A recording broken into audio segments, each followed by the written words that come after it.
طبعا ئەو معاملە لە ساڵی 1970 دەستی بە دروستکردن کرا لە ساڵی 1970 دەستی بە ئیشکردن کرد. معاملەکە بینایەکە حکوومەتی عێراق دروستی کرد و معاملەکە ئەتیزە و شتەکەش ئەڵمانی شەرقیە. من لە ساڵی 1970 و 1970 هاتم تەوان ئەو دەمای ئێروکانە میسری و ئەڵمانی بوون. برادرش فەرنیشم لەگەر بوو کاک فەریق دوایش کاک شێرکۆ لەگەرم هات. ئەمە لە وەختیەوە لەو معاملەمان ئیش دەکرد هەتا ساڵی تەمان معاملەکە حکومی بوو بیدای ئەمن و کاک فەریق بووین. معاملەکە لە ساڵی 1970 لە ساڵی 1970 تا نیهاتی 1970 حکوومەتی ئەو دەمای ئەو معاملە ئاردانی لە عێراق هەبوو هەمووی فرۆشت. یەک لەوانە ئەو معاملە بوو کە فرۆشرا درا ئەهلی کە معاملەکە درا ئەهلی ئەو دەمای کادری معامل ئاردی لە عێراق گەلێکم بوو خاستن لە کوردستان. ئەو کە شخصانێک کە معاملەکانیان کڕی بەو شەرتەی لەگەڵ حکوومەت ئیتفاقیان کرد کە فەنیەکانیش ببنە ئایدیوی. ئەمەش یەک لەوانە بوون کە عەقدی 20 سال لەگەڵ حکوومەتیان لۆ کردین کە ئەمە لەو معاملە ئیش بکەین. لەو معاملە ئیشم کرد هەتا 20 سال پاش 20 سالەکە گەڕاینەوە لەبەرەوەی دایرەک دروستکرا کۆمپانیا لە زمانی حکوومەتی هەرێم دایرەک دروستکراوە کۆمپانیای دروستکراوی دانەوێڵە چەند ئاشێکی دی تەمان یەکەم جار 2 ئاشە بوو ئەوە و ئاشی ئەربیل فەنی سەبر ئاشەکان زیاد بوو بۆ 12 ئاش ئێستا لە هەولێر 12 ئاش هەیە هەمووی هونەریە ئاخر دەرەجە مۆدیل نوێنە. دوای ئەو عەقدەکە خلاص بوو ئەمن گەڕامەوە بۆ دایرەی حکوومەت لەوێن دەر ئێستا من مدیری هونەریمە لە کۆمپانیای دروستکراوی دانەوێڵە.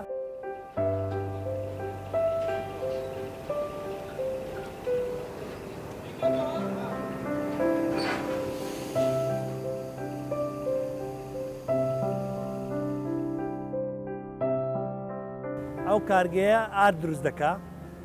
گەنمی ئێستا حالیەن گەنمی خۆماڵی 100% لە ساحیلووی هەولێر وەردەگیرێ. لەو ئاشەیە گەنمەکە کە وەردەگیرێ بە مواصفات دروست دەکرێت ئاردەکە بەو مواصفات لەبەر ئەوەی ئەمە تاقیگەمان هەیە لە ناو هەموو کارگەکان بێجگە لە تاقیگەی مرکزی کە لە ناو دایرەی ڕئیسیمان هەیە لە هەموو کارگەچی تاقیگەمان هەیە. ئەو گەنمە کە دێ فەحەز دەکرێت پاش فەحەزکردنەکەی دەخرێتە ناو ئاش پاش ئەوەی کە وەچی بەحسی دەکەین دوایە کە گەنمەکە خاوێن دەکرێتەوە دەشورێتەوە دەکرێتە ئارد. مەرحەلەیە یەکەم قەلاب دێ گەنمەکە دەخاتە ناو هۆپەر ئەو چاوەیە شەبەکەشی لەسەرە ئەو شەبەکە لۆوەیە ئەگەر بەردەک یاندارە یان شتێکی غەریبی تێدابی نێری بستە خوارێ لە پاش ئەوەی لەوێ کرد زلابن ئەو شەبەکە زنجیرەکەیە گەنمەکە سەحب دەکا گەنمەکەی سەحب دەکات دەخاتە سەر ڕافعەکەی لە ڕافعەکەش ئێستا دەچین لە ناو کارگە بەحس دەکەین مەرحەلەکە کو دەبێ.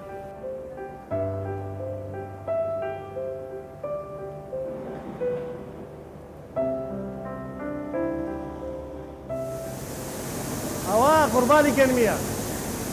گەنمەکە لێ لەسەر قوربانەکەی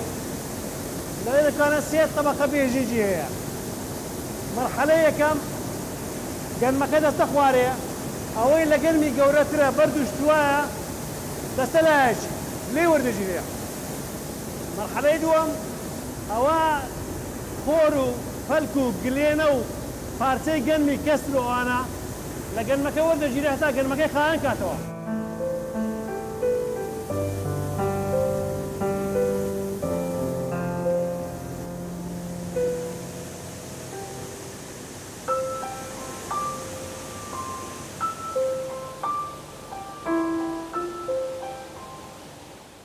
جهاز ترتيبه طبعا 2 جهازه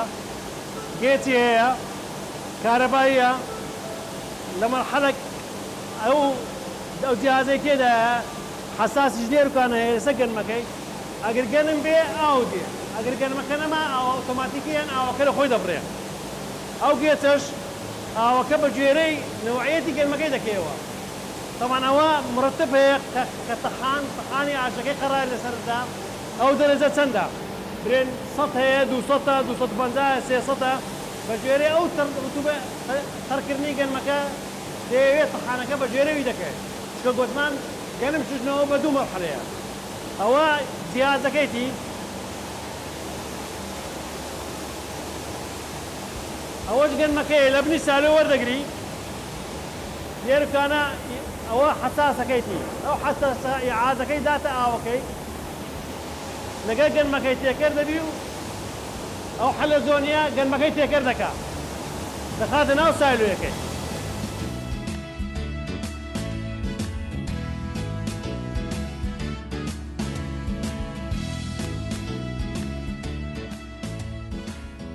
یەک لە جیازەکانی ئەوە جیازی پێدرێن جهاز عزالة حصو يعني جوداکردنەوەی بەر ئەوە گەنمەکە لێرکانە دێتە بەهۆی ئەو بۆرێ گەنمەکە دێتە ناو عەزالەی ئیشی ئەو جیازێ ئەوەیە ئەو بەردەی لەناو گەنمەکەی بی لۆ پشتەوە دەگەڕێتەوە دێتە خاتە ئێرە گەنمەکە لۆ پێشەوە دەڕوا تەوان ئەوە بەهەوایە قیاسی هەیە بە گوێرەی ئەو قیاسەی کردووی لادنەی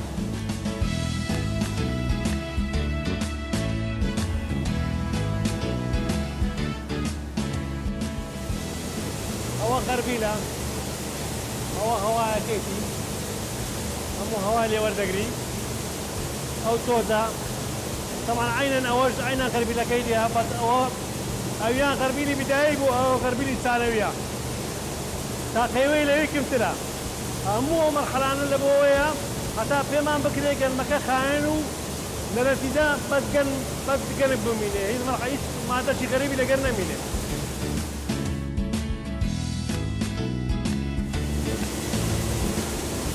ئەو ڕاکەوە ئەو گەرمەیەتەنا ئەو جیازەی ئەو جیازە لێرکانە ئەوە هەوایە گەنایە ئاسنێکەیە گەنمەکە بە ئاسنەکە دەکەوی برا لە تۆت تەقسیمی دوی دەبی نیوە لۆ ئەولایە نیوە لۆلایە ئەو سەریستانە ئەولا هەر سار لای مغناتیسە ئەگەر بزمار بڕغی هەر شتێکی لەگەردا بێ ئەو مغناتیسە لێ وەردەگری نایلی بتە خواردن لەو مەرحەلەی سمادەشی ئاسن هەبی هەموو بە مغناتیسە وەردەگیرێ بۆ هەفتانە زار وایە دە ڕۆژدارێ دەکرێتەوە مغناتیسە لە مادە ئاسنەکە پاک دەکرێت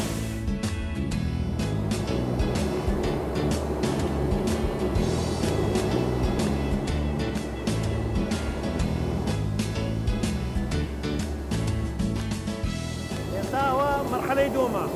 مرحلة طحن يعني بكردي هارين أو قن ما كبيت أو مرحلة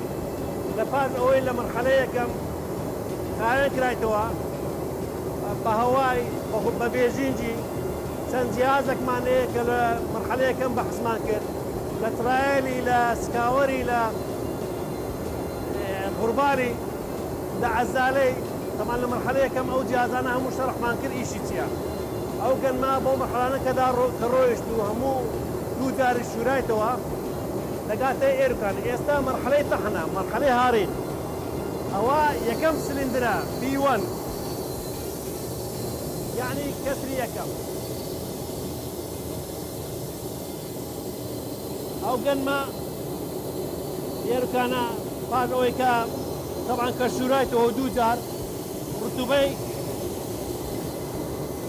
أو قن ماي حتى فازوني وشازدا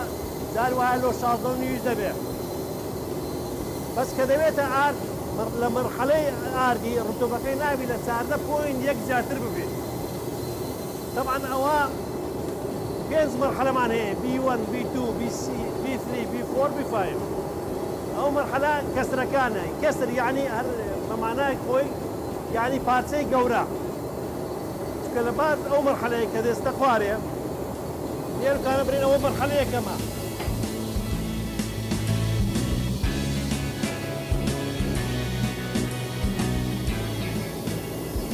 أو كسرية كما كلا رولك هات أخوارية وتمام عملك هموي شكان بهوايا دست بوري يك بوري سي بوري بيت دخواري بهوا سحب دكريك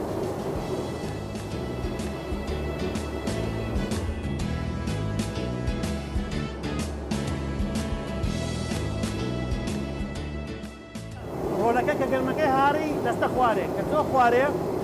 ببوري يكو سيو بينز او هوا لەژێر زەمینەوە هەوای ئەو مادەی سەحب دەکات دەباتە تاقی چارەم لە بۆ ناو ئێرلۆک ناو ئێرلۆکیش پێ کاتووە لە شەفرەکی لە ناوێ ئەوە ئیشی ئێرلۆک کە چییە گەرمەکەی لە هەوایەکەی قەتع دەکات کە هەوایەکە نامینێ و ئەو مادەیە ڕستە خوارێ چونکە ئەگەر بۆ سورعەتە بستە خوارێ بستە سەر بێژینگەکەی بێژینگەکەی دەدڕێنی بەس ئەو ئێرلۆکە ئیشی ئەوەیە هەوایەکەی لێ قەتع دەکات و مادەکەی شۆڕ دەکاتەوە سەر بێژینگەکە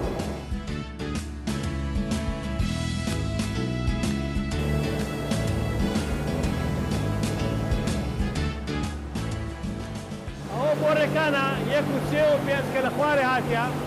گۆتمان لە ژێر زەمینەوە دێ بە خۆتی هەوای فاز سەحبی دەکات دەیتە ناو ئێرلۆکی ئەوە ئێرلۆکە ئەو ئێرلۆکە ئیشی ئەوەیە هەوایەکەی لێ قەتع دەکات کە هەوایەکەی لێ قەتع کرد بە نەرمی ئەو مادەی کە تێدایە دەستە خوارێ کە چۆ خوارێ لە بن ئێرکانە بێژیکەیە یان سبتەر دەوێت دەر ئەو مادەکان جودا دەبکەوە ئاردا بڕوشە ساوارە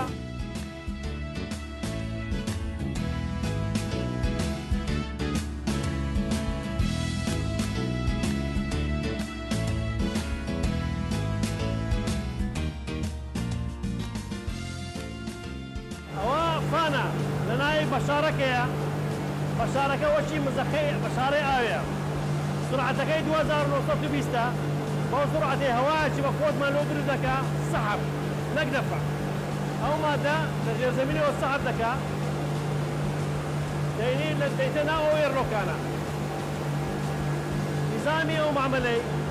فانو فلتري شيء او فلترش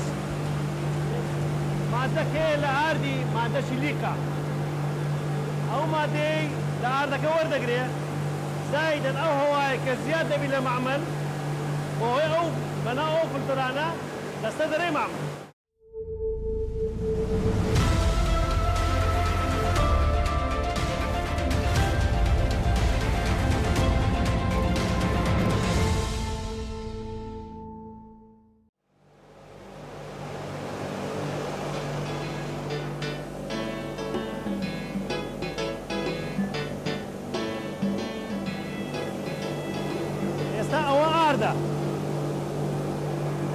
ئەوە یەک مەرحەلەی مایە ئێستا دەچی لە تافتە دەدرێ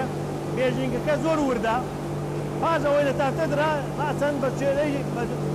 بەریمە و بەرافعە دەستە ناو سایلۆی ئاردی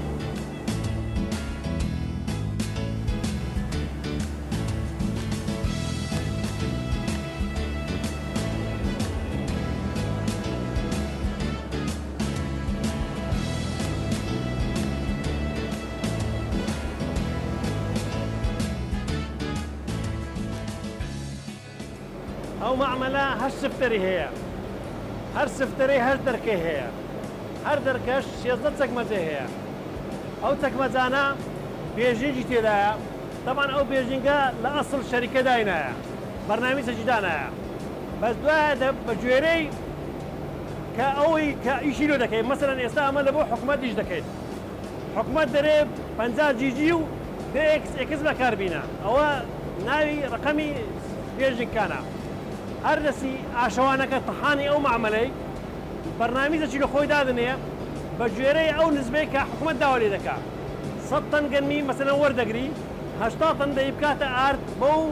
بەو فەحسەی مختبەرین دەربێت ئەودا لە هەر چەکمەزەشی مەزموعە بێژی گەشت دادنێ تەمەن ئەوەش بە خیبرێ دەکرێت شتەکە کە دەرێت تەحان يعني بلاكني دا فاضل بيسار خبره إيشي لو عاشي كرديا أو دا أو خبره دروس كرديا لبن أوي هر عاشك مثلا إتوا أو نظام تركيا كدي نصبي دكا لسر أرض نظام أرض صفر نصب دكا بس أما إستا أو مطحنانة أما يهوليريا عامة كردستان وعراق لبو بتاقي تموينيش دكين لو بايعي لبن أوي كلو بايع ديشكر برنامج كده جورين مواصفاتك دقوري او مواصفاتش كلا بغداد مركزيه لبوها مو عراق لبوها مو ارشكاني عراق يك برنامج ساتيا بجيري او برنامج او مواصفاتك كلا بغداد هاتيا او عدد دروس دكريا ڕوحی ئاشەکەش لە چییە لە بەردەکان و لە سفترانە ئەو سفترانەیە تەنزیمی ئوموری هەموو معاملەکەی دەکات لێرەش قەرارەوەی گوتمان ئەساسەکە چێە تەحانەکەیە کە قەرار لەسەر نوعەتی ئارد و باشی وردی و دروشتی هەمووی دەکات زایدەن نوعەتی گەنم و ئەو شتانە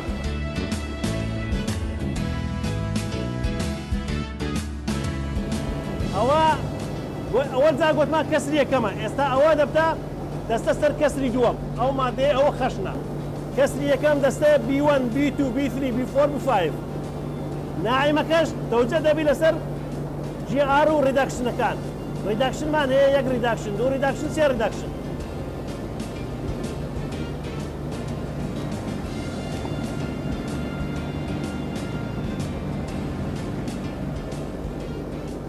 دوو مەرحەلە ئاردی لێ جوان دەبی مەرحەلە کەسری یەکەم مەرحەلە شەکر بە پێنج مەرحەلان بۆرێک دێتە خوارێ دەوجێ دەبی پێنج نەوعی لێ وەردەگیرێ دوو ئارد سێ دوو شەکر یەکیش کەسر ئەودا کە وەکی پێشتر بەحسمان کرد ئەوە هەموو مەرحەلەکان دەستنەوە سەر بەردی ئەوجا هەر یەکەی خۆی خەشنەکە لە بۆ خەشنەکەی شەکرەکە لەوە شەکرەکەی ئاردەکە لەسەر سەر سفتەرەکەی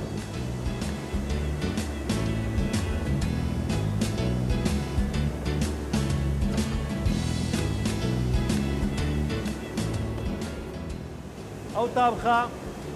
بۆرەی گەلێک زۆری لێیە ئەو بۆریانە هەمووی لە بن سفتەرەکان پاژەوەی کەربێت تازە لە تابقی چارەم پێشاماندا هەر بۆریەک دەبتە 4 بۆری و 5 بۆری پاژەوەی مەرحەلەکان مادەکان جودا کراوە دێتە ئەو تابقەی لەو تابقەی مەجموعەی زۆر بۆرەکان دێتە سەر ئەو دوو بەریمەیە ئەو دوو بەریمە ئی ئاردیە دەتوانی ئەمە بەحسمان کرد ئاش چ دروست دەکات ئاردی سفر و ئولا و علف نەخالە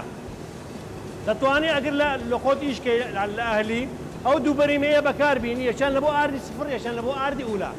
یعنی بە کوردواری خۆیان یەک لۆ ئاردی نانی یەک لە بۆ ئاردی فڕنی و بەقلاوە ئەو شتانە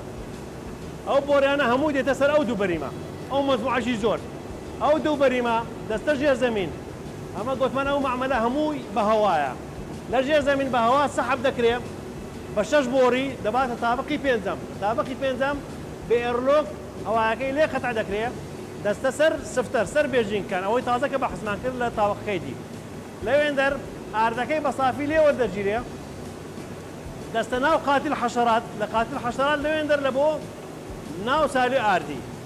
ئەو ئاردەی خەشن کە دەمینێتەوە دیسان بە مەرحەلە دێتەوە سلندرەشی دی لێ دەکرێت ئاردی لێ وەردەگیرێ و دەکرێتە ئارد و ئەوەی دیش علەفە دەستە ناو سالی و علەف ئەو جیهازە دروست کرایە لە بۆ هەر مادەک پرۆتینێکی لەگەر ئار بکەوێت تێکەریکەی بە ژێرەی نزبەی کە بەو نزبەی کە پێویست دەبێت ئەمە جاران ئەو جیهازەمان بەکاردێنا لە بۆ تێکردنی مادەی برێمکس مادەی برێمکس لە ئاردی کە دەکرێت هەر کەسێک ئەگەر ئەو ئاردەی بکرێت تەوەقعاتش زۆر هەیە کە تووشی کەم خوێنی نابێت جاران ئەو مادەمانەوە دەهات طبعا لێرە لە لای جیهاسێ و بەریمە هەیە تێکەر دەکرا بە ژێرەی نزبەی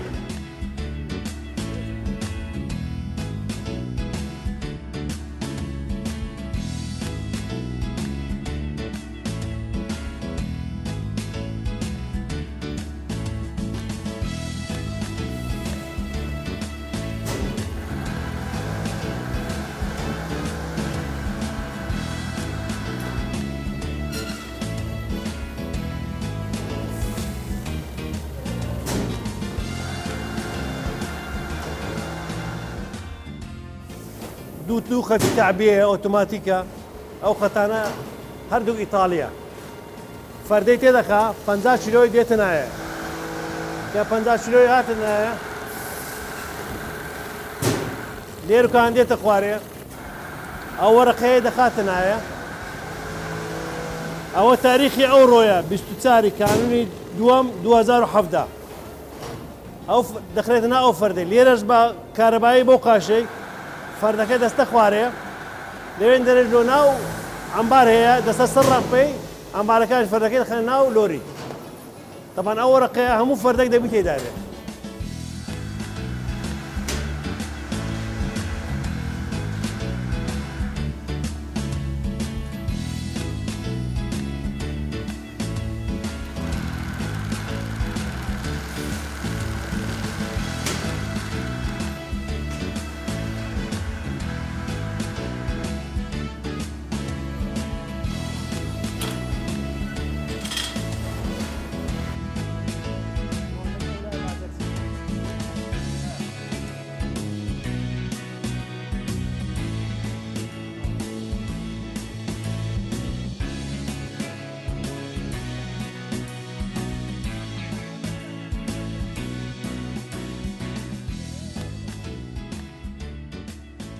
طبعا هو دوا مرحلة هذا أردك لفردي كرا